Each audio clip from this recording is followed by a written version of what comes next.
Les cyclones. Définition d'un cyclone. Énorme perturbation atmosphérique de grande échelle qui s'accompagne de vents violents et de pluies torrentielles et qui provoque sur les régions côtières d'importants ravages. 3 conditions. Être sur une mer tropicale. Avoir une température de 26 degrés Celsius à 50 mètres de profondeur dans la mer. La force de Coriolis.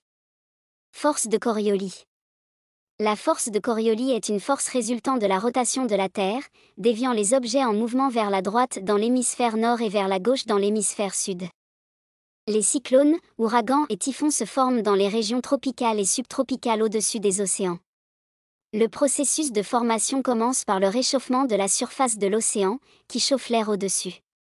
L'air chaud et humide s'élève, créant une zone de basse pression. À mesure que l'air monte, il se refroidit et se condense pour former des nuages. Les vents convergents autour de cette zone de basse pression entraînent la rotation du système, créant un centre dégagé appelé l'œil. Si les conditions sont favorables, le cyclone peut gagner en force à mesure que la chaleur de l'océan continue à alimenter le processus. Cependant, les cyclones ne se forment que lorsque la température de surface de l'océan est supérieure à 26,5 degrés Celsius, 80 degrés Fahrenheit, et que d'autres conditions atmosphériques sont propices. Comment mesure-t-on l'intensité d'un cyclone ?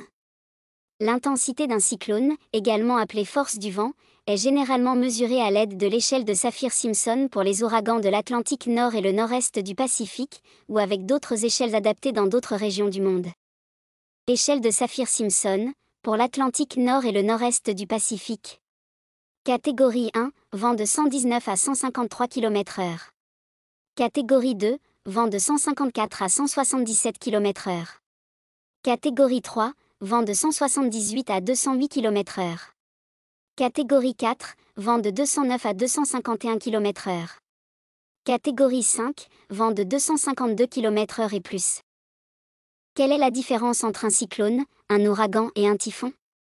La principale différence entre un cyclone, un ouragan et un typhon réside dans la région géographique où ils se forment.